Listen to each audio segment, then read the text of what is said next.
Mga kapuso, 3 araw bago ang bagong taon, may mga namimili ng mga pinaniniwalaang pampaswerte sa Binondo, Maynila.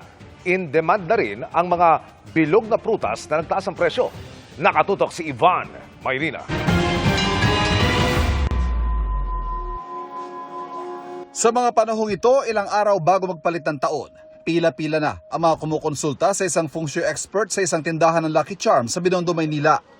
Ang papasok na taon, Year of the Fire Horse, simbolo ng masidhing determinasyon at mabilis sa kilos. Fire horse, mas more gusto natin siya tignan as a positive energy.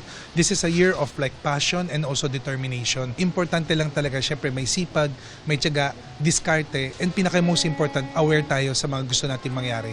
Hindi biro ang ginugugol ng mga naniniwala para sa mga pampaswerte. May iba mga Lucky Charm kasi, libo-libong piso rin ang halaga.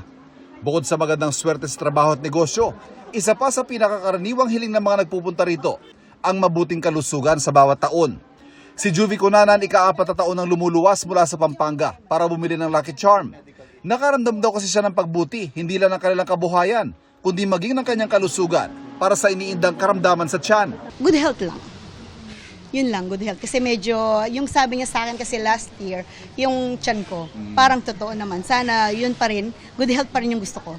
Ang ganito mga paniniwala sa mga pampaswerte tuwing bagong taon, karaniwang namamana o ipinagpapatuloy lang mula sa nakagisnan.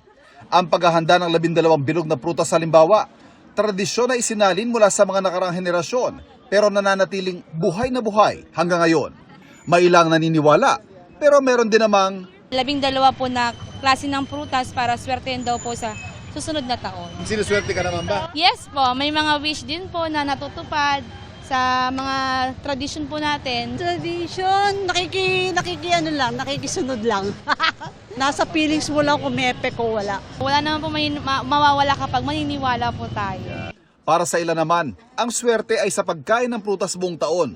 Tulad kasi ng mga Lucky Charms, isa sa karaniwang hiling na marami, bukod sa kasaganahan, ay ang maayos sa kalusugan. Effective ba? Masarap po kasi, matamis po kasi magbilog.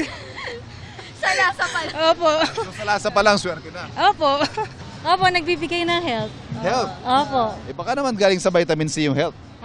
Pwede din. Pero ang hindi pa makaramdam ng buwena sa ngayon, ang mga nagtitinda ng prutas na umaaray sa matumal na bentahan at ang ilang mamimili na umaaray sa mataas sa presyo nito. Sa mga panahon kasing ito, palibasay in demand, mataas ang presyo ng mga bilog na prutas. Ang pakwan halimbawa hanggang 250 pesos bawat isa. 250 pesos kada kilo naman ang longgan. Ang ubas 300 ang kilo. Ang kiat-kiat 100 kada tumpo at ang persimon 100 ang 3 piraso.